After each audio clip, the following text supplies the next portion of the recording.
সকল ব্যবস্থার বিরুদ্ধে বিদ্রোহী নেতা আল্লাহর সার্বভৌমত্বের ভিত্তিতে দারুল আইন বিধানের প্রতিনিধিত্বকারী নেতা ইসলামী সমাজের সম্মানিত আলেম হযরত সৈয়দ হুমায়ুন কবির।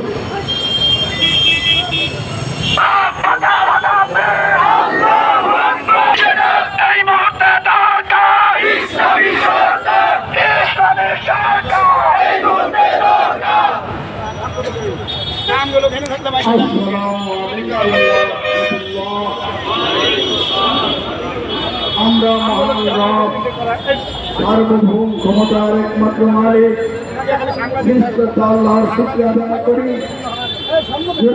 সকলে বলি আলহামদুলিল্লাহ।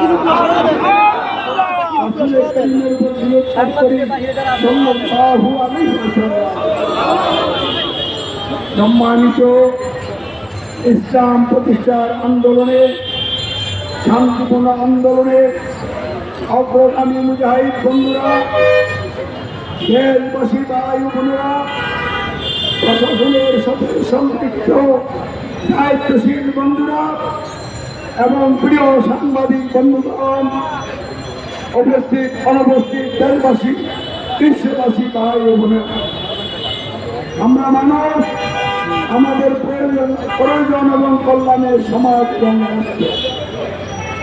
সমাজ এবং রাষ্ট্রের মূল বিষয়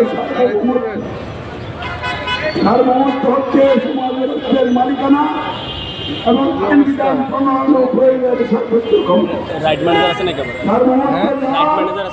আইন বিধান ও শাসন কর্তৃত্ব হয় তা সার্বভৌমত্ব মূলত কার?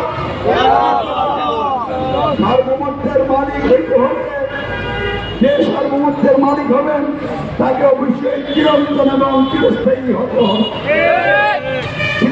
আল্লাহ হচ্ছেন একমাত্র চিরন্তন এবং চিরস্থায়ী সত্তা, তিনি ছাড়া আর কেউ চিরন্তন এবং চিরস্থায়ী নয়। আল্লাহ একমাত্র সার্বভৌমত্ব, আইন বিধান ও নিরঙ্কুশ শাসন কর্তৃত্বের মালিক, কোনো মানুষ নয়। এটাই মহাসত্য, এটাই আল্লাহর প্রতি ঈমান, এটাই মানব জীবনের সকল সমস্যার একমাত্র সমাধান। আর এর বিপরীতে সমাজ ও রাষ্ট্র পরিচালনায় মানুষের সার্বভৌমত্ব, আইন বিধান ও শাসন কর্তৃত্ব মহামিথ্যা, মানব জীবনের মূল সমস্যা, প্রধান সমস্যা। এই সমস্যা